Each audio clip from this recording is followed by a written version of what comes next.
Welcome back, everyone, and thank you so much for watching us and for learning with us. I know that I am learning a lot, and I know that you do too. Our next guest today is William Attaway. William is the leadership coach for Catalytic Leadership LLC, a company he founded to help leaders to intentionally grow and thrive. He has served in local church ministry for nearly 25 years and is currently the lead pastor of Southview Community Church, a church in Virginia near Washington, where he has served since 2004. He holds a Ph.D. in Old Testament with an emphasis on biblical backgrounds and archaeology, and he loves to read and speak about leadership, organizational change, archaeology, and building up people and teams. His newest book is Catalytic Leadership. Originally from Birmingham, Alabama, William now lives in Northern Virginia with his beautiful wife, Charlotte, and their two daughters. And today he's going to walk us through leadership change and thoughtfully designing tomorrow. Welcome, William. Thank you so much for being with me today. I am honored to have you on this show. Diana, thank you so much for having me. It's an honor to be on your show. Thanks for inviting me. I'm looking forward to learning from you, and the floor is yours. Thank you. You know, I talk a lot about catalytic leadership, and that's the title of my new book. And where does that come from? Where does that idea come from? It actually comes from when I went to college. I went to college as a pharmacy major. I went into a pre-pharmacy program, and as is often the case, began to take chemistry classes and made it through one of those and then another. And then I got to organic chemistry, and I discovered pretty quickly, this is not what I want to spend the rest of my life doing. But, you know, in my very brief chemistry studies, what I discovered was the power of a catalyst. A catalyst is something that sparks or accelerates significant change, often with a powerful impact. And as I look at leadership, the best leaders that I know are catalytic. A little bit about me and why I talk about this so much. I attended my first leadership conference when I was 15 years old. And since then, I've been hooked. I've been a student of leadership. I have read as much as I could. I've learned as much as I could. And I've talked with as many leaders as I could to try to learn what makes some leaders catalytic and what makes some not. I've been a student of leadership, and I've also been a practitioner. I worked in the business world, and then 25 years ago, I went into local church ministry and have been leading in that environment. So I have experience in both of those realms. What I have been doing is coaching leaders. I've been pouring into and investing in leaders, helping them to grow intentionally, because growth never happens accidentally. You don't wake up one day and say, oh my goodness, wow, I'm a fully mature leader. How did that happen? No, it takes intentionality. And that's what I help leaders do. I help them to intentionally grow and thrive, to develop a growth plan for themselves. And so the book actually comes out of so many of those coaching conversations with hundreds of leaders over the last 30 years, helping leaders no matter their context, right? This is not just in the local church. This is people who serve in the government. This is people who work as government contractors or small business owners or founders and entrepreneurs. This is people who work in education. No matter where you are, the same principles apply. And what I've tried to do in the book is capture 12 key principles, 12 key themes that have run through so many of those coaching conversations. I want to help leaders get better. And if by capturing some of those and sharing those with as many people as I can help a leader take their next step in their journey. I can help them to grow more intentionally. I believe that's not only going to help them, but it's going to help everyone they lead. It's going to help the organization that they serve. It's going to help the mission that they're trying to accomplish. So that's why I wrote the book. And what I'd like to do today is just share with you a couple of those, because I think that these matter. The first one that I list in the book, and the one that I think is most important, is cultivating a teachable spirit. What does that mean? Well, when I first came to the church where I serve now in 2004, I met with the leaders at the time. And I said, I want to pour into you. I want to invest in you. And I'm going to commit to do that. You can count on me for that. Here's what I ask of you. The one non-negotiable for leadership here is a teachable spirit. What does that mean? It means that you don't know everything. You come into this with a posture of learning and with humility. Jim Collins talks about this extensively in his book, Good to Great, and the research that he did on companies that made the leap from just good to great, and how the leaders of every one of those great companies, those great organizations, without exception, exhibited this: a teachable spirit, humility, understanding that you don't know it all, and approaching every situation, every circumstance with a learning posture, wanting to learn, seeing it as an opportunity to grow. That's what I think is incredibly important for a catalytic leader. And that's something that I talk with my coaching clients about. I think this matters. A couple of years back, I started a garden. And I thought, I'm going to study as much as I can. Never done this before. I'm going to start a garden. The area where I live, the soil is not great. So I said, I'm going to do a raised bed garden. So I got the box and I got the soil, and I figured out what kind of soil to get. And I'm just reading like crazy. And I make sure everything is prepared, and I get the seeds, and I put the seeds in. I don't put them too close together. And I learn what you can put next to what. Okay, great. No problem. Get everything in there. I prep everything, plant the seeds, I water. All of that is cultivation, all of that preparation. And there is such a direct parallel between what I'm talking about with a garden and our leadership, yours and mine. See, we have to cultivate a teachable spirit. It's not just going to happen. You're not just going to have that. You have to choose it. You have to prepare yourself. You have to cultivate it. How do you do that? Well, there's so many ways to cultivate this, right? It involves the people that we spend time with. It's the environments that we're in. It's the workshops, the seminars, the conferences, the podcasts, the learning opportunities like this show that you're exposing yourself to. All of that is involved in cultivating a teachable spirit, learning from as many people as you can, about as much as you can, as often as you can. I think over time, every one of us can tend to drift away from that. We tend to think that I think I got this figured out. I think I'm good at this. I don't really need to go to another conference. I don't really need to go to another workshop or another seminar. I got this. And that begins what I call the drift into mediocrity. And nobody aims for that. Nobody says, I want to be mediocre in how I lead. I want to be a mediocre leader. No, nobody aims for that. But over time, I've watched too many leaders drift into it to think that it's unique. I think it's something that all of us struggle with. How do you avoid that? How do you avoid that drift into mediocrity over time? Well, a couple of ways, and I've already talked about some of those. One is pre-decided and determined intentionality.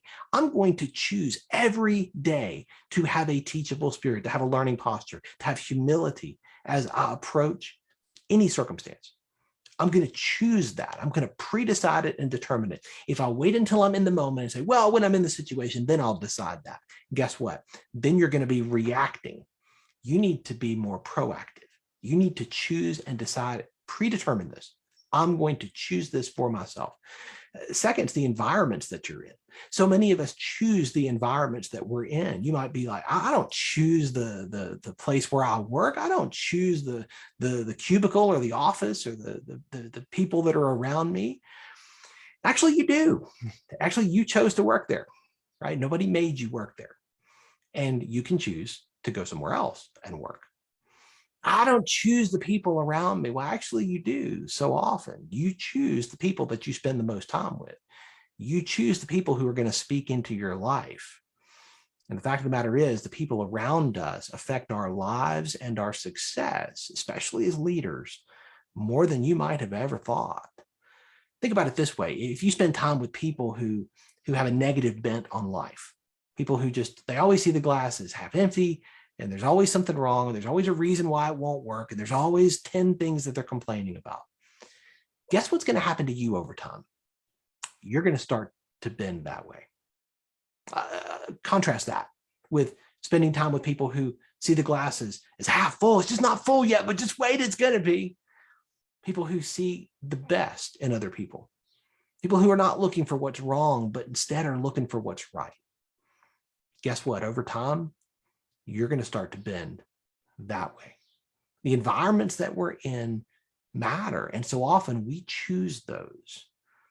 So the question that I will often ask leaders that I'm coaching is, what are the environments that you're choosing? because really we choose a lot of those. Another way to avoid the drift is the people around you. And this is part of environment, but it's also more than just the people that you spend time with. It's the people that you allow to speak into your life. This is the books that you read. This is the podcasts or videos that you listen to or watch. This is the learning opportunities that you put yourself in. Are you choosing the people around you intentionally, purposefully, specifically? I want to learn from people who are farther down the road than I am. I want to learn from people who have achieved something that I haven't yet. I want to learn from people who have achieved success in some area of their life that I'm aiming for. So I'm going to choose to spend time with them however I can. If I can do it in person, great. I'll buy them a coffee. I'll buy them lunch so that I can ask them some questions and I come prepared. Maybe I can't do that. Maybe I don't have access to that person yet. That's okay. If they've written a book or they've given a talk and I can watch the video, then I'm going to devour that. I'm going to learn as much as I can from as many people as I can, as often as I can. But I'm going to choose those people intentionally because what you put in has a dramatic impact. It's the old computer term GIGO, way back in the early days of computers, GIGO, garbage in, garbage out. Fact of the matter is, what we put into our lives is what designs our tomorrow. See, and the people that we spend time with, the people that we allow input into our life will have a dramatic impact on our tomorrow. We choose that, we decide that. Those are some ways that you can avoid the drift into mediocrity. Another one of the principles that I talk about in catalytic leadership, one of the things that I talk with leaders about is the importance of discovering your wiring, right? Discovering your wiring. Fact is, you and I, every one of us have gifts and passions and talents. We have temperament, we have personality type, and we're all a little bit different, right? We're all designed on purpose for a purpose a little bit differently. But until you understand how you're wired, it's very difficult to lean into it. Too often what I see leaders do is they see someone else who has achieved a measure of success that they want to achieve, and they say, oh, I've got to be like that person. I've got to model my life after them. And if they have the same gifts, passions, talents, personality type, and temperament, great. But you know what? So often they don't. And then you're trying to wear clothes that don't fit. Then you're trying to be someone else instead of being the best version of yourself. It begins with understanding who you are. It begins with discovering your wiring, discovering the potential that is in you. But it doesn't stop there. We don't just discover our own wiring as catalytic leaders. We discover the wiring of those we lead. Understanding how the people that I lead are wired helps me to pour into them more intentionally, helps me to lift them to achieve the potential that is in them, to see them achieve their dreams. Because everyone you lead has dreams. Everyone has hopes. As a leader, as a catalytic leader, it's our privilege to know those things and to help them, to lift them, to pour into, invest in them so that they can achieve them. Well, that's not going to help my business. Well, that's not going to help the bottom line. Well, that's not going to help, achieve our KPIs. I tell you from experience, it will. Because when you help other people achieve their potential, you know what that's going to create? That's going to create loyalty. That's going to create people who are committed. It's not gonna generate a bunch of time watchers, clock watchers, just waiting for 5 o'clock or whatever so they can get off the clock and go do what they want to do. No, if you invest in them, and you're going to see them respond to that with a greater level of commitment and investment in what they're doing for your team. That's not why you do it. You do it because that's what we do for one another. That's what catalytic leaders do. We pour into, we invest in, we build up leaders and teams. Because we understand that intentionality is how we best design tomorrow. There's a quote that I heard about almost 2 years ago now, actually, from Amy Edmondson. She's the professor of management and leadership at Harvard Business School. And I loved it so much that I printed it out and taped it to the monitor in my office here so that I can see it every day. And it was at the early days of COVID, and there was a whole lot of discussion around, what this pandemic was going to do and what was it going to look like on the other side of it. And a whole lot of people that I kept hearing, and she did too, apparently say, well, I just want to go back. I just want to go back to the way it was before. I just want to go back to the pre-COVID days. And I love this quote. She said, too many are asking whether we will go back to normal. To me, the problematic word is back. There is no going back to pre-COVID times. There is only forward to a new and uncertain future that is currently presenting us with an opportunity for thoughtful design. I got to tell you, when I read that hit me.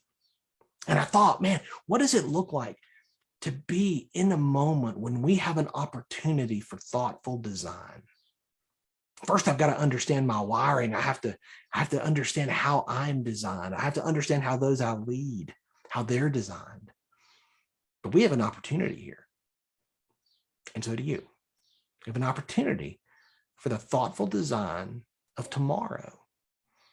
It's not going to happen. We have to be purposeful about it. We have to be intentional, right? We have to cultivate a teachable spirit. We have to understand our wiring and the wiring of those we lead. But as we do those things, as we grow more catalytic in our leadership, what I believe is that we will see significant change as a result with a powerful impact. And every leader I know wants to make an impact. I want that for you. I want that for every leader. And that's why I come alongside leaders and I help them by asking them questions, helping them to see what they don't see. It's really hard to see the whole picture when you're in the frame. You need somebody with an outside perspective, somebody who's going to ask you questions maybe nobody else in your world will ask you, and who's going to help you see what you just can't see yet, so that you can get past what's holding you back, so that you can overcome those beliefs in your mind that are holding you back from what you know is possible. That's what I do. That's why I wrote the book, so that I can help more leaders to intentionally grow and thrive. My challenge to you today is to be intentional. As you think about designing tomorrow, as you think about what it could be, what it should be, I want you to understand that you have an opportunity right now, today, no matter where you are, you have an opportunity for thoughtful design. Don't waste it. I love that. Thank you so much, William. This is extremely powerful. And I fully agree with you, not only from everything I've learned, but also from my own experience. And this is really something that I believe that should be listened by millions of people around the world, so that we start implementing it. Because I think this is where the issue is that we don't know how to do it sometimes. First of all, we don't know that we have to do it, and then we don't know how to do it. And this would be my first question for you, because you mentioned change. You mentioned that we choose who we are surrounded by. We choose the institution we work for. And you mentioned very clearly that this was a choice, this was a decision. And I know that not many people believe this. How do we make a different choice if we are in an environment that maybe is not necessarily what we are looking for from a purpose or from a passion perspective? How do we make that change in our mind and then physically in the world? I think you keyed into it with what you just said in your question. We start with our mind. See, our mindset affects more than just about anything else. I love the classic book Mindset by Carol Dweck. And I think what she talks about in that book about the difference between a growth mindset and a fixed mindset. And she coined this phraseology, and I love it. A fixed mindset believes that everything is what it is, and that you can't develop and grow beyond what you are. You're either a superior player or you're not. There's no movement. You're not going to get better, right? A growth mindset, on the other hand, believes that you can develop, you can change, you can grow. Too many people, when it comes to the environment they're in, have adopted a fixed mindset. Well, it is what it is. I'm stuck here. Well, unless you're in prison, right, you're not stuck there, right? There are opportunities. They may not happen today or tomorrow. You may not be able to make the change that quickly, But if you develop a growth mindset and you begin to understand, I can make a change, I can choose something different, then you begin to take steps, right? You break it down into steps and say, what will it take for me to do what it is I think I want to do, or where I'll do it, where I want to do it, or in a different environment. That it may be 10 steps, it may be 50 steps, but you're never going to get there unless you take the first one. And you're never going to take the first one unless you have the right mindset. And that's where the growth mindset comes in. That's where understanding that you can do this, that it is a choice. You can't affect what other people do, right? But you can make choices for yourself. You can affect what you do. So my challenge would be understand that the power of your mindset, understand the power of your ability to choose. Do not discount that. Yes, absolutely. Absolutely. Thank you so much, William. I would like to ask you something that I would say it took me a long time to understand and to fully implement, because I believe that we grow up in a society where the hierarchy is very important, and we kind of try to climb the ladder of the hierarchy, thinking that if we get into that position, into that leadership position, I am going to be happy, I am going to be well. And you mentioned something that is very dear to me, that we are in those roles because we want to help other people, because we have the ability to help people and to push forward together. So it's not about me being in that leadership position, is not about my title and my importance, but it goes beyond that. And I know that this is not necessarily taught in schools. And what would you say that we have to actually start learning right away, start implementing right away when we get into an organization, and not trying to go to a leadership role, but rather start, as you said, working with ourselves?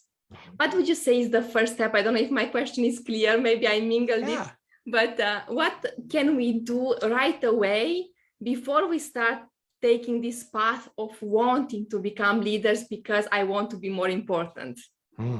First thing I would say is you have to listen. You have to listen. You have to listen to the people around you. Listen to the people that you're learning from, that are leading you. And if you have the opportunity to lead others, then you better be listening to them, right? The number one, I think, underrated skill that leaders need is the ability to listen. And that's not listening as waiting to talk. That's not just, pausing long enough to let somebody else talk, but you're not really listening to them. You're really just waiting for the next thing you want to say. That's not listening. Listening is hearing the words, but also hearing beyond the words, right? Hearing what's underneath the words. That's when you begin to get to know somebody. You begin to get to know their wiring. And that will help you develop and grow as a leader more than just about anything else. That takes intentionality. It's not just going to happen. None of us, I think, default that direction. It's choice. But when we choose it, I think that will set you on a path where you're going to stand out. Now, you mentioned, being in leadership to help other people as opposed to help yourself. I think that Robert Greenleaf, wrote a book on the servant leadership many decades ago. Patrick Lencioni has written extensively and spoken extensively about this. He says something that I really agree with. He says that leadership is servant leadership, and that there is no other kind. If it's not servant leadership, you need to call it something else, because it's not leadership. I think he's spot on. Our job as leaders is not to benefit ourselves. It's not to enrich or gain all the accolades or the bennies for ourselves. No, it's to pour into and invest in others. And that's actually another one of the keys in the book that I wrote, is building up people and teams. That's our privilege as a leader, as a catalytic leader. It's to invest in other people, to pour into them, to build them up. And as we're building up people and building up teams, what we find over time is that we're growing too. Because there's no way you're going to continually be pouring out and investing in other people without also changing and growing. So do you benefit? Absolutely you do. But the minute you begin to think it's all about you, you lose. That's not leadership. That's something else, right? I talk often about how we need to not just be a reservoir of all the information and knowledge and training and experience and skills that we gain, but instead we need to be a conduit of it. I don't want to just hold it all in just for me. I want to take what I've learned and I want to share that for the benefit of other people, particularly for those I lead. And so I'm constantly thinking that I don't want to just dam everything up and hold it for me. No, I want to be a conduit. I want to share that and spread that with as many people as I can. But first, with those I lead. I love that. I love that. Thank you so much, William. Thank you for helping us. And thank you for supporting our platform. I know that we have many business owners, and sometimes we don't really believe that we can actually be leaders. And I believe that we are constantly leaders in our life and in our business. And this is, I believe, that the mindset that we have to start building is not, as you mentioned, it's not about us, is that we are transforming through others. Yes. And this is for me a big lesson that I have to admit I am still learning and trying to apply for myself, but this is transformational. Thank you so much for being today with me. I would like to close today by asking you, who are you serving and how can people contact you? You can contact me at catalyticleadership.net. That's my website. And I would love, Diana, to offer all of your listeners and watchers a free copy of the book. Again, my goal is to get this into as many people's hands as I can. And if I can serve you in that way, I would love to do that. If you go to catalyticleadershipbook.com and you help me out with the shipping cost, then I would love to get a free copy of this book into your hands. Again, it's from the experience of working with so many leaders in so many different contexts. And if one of the things you struggle with is, I'm not sure I am a great leader. I'm not sure I'm even a leader at all, but I'm in this role. I want to help. And so whether it's through the book and some of those things that I've captured there, or if you're in need of some more intensive coaching to help apply and customize these things and help you grow as a leader, I'd be honored to help you do that. I help a lot of leaders in a lot of different places do that in their context. And it would be a privilege to help you as well.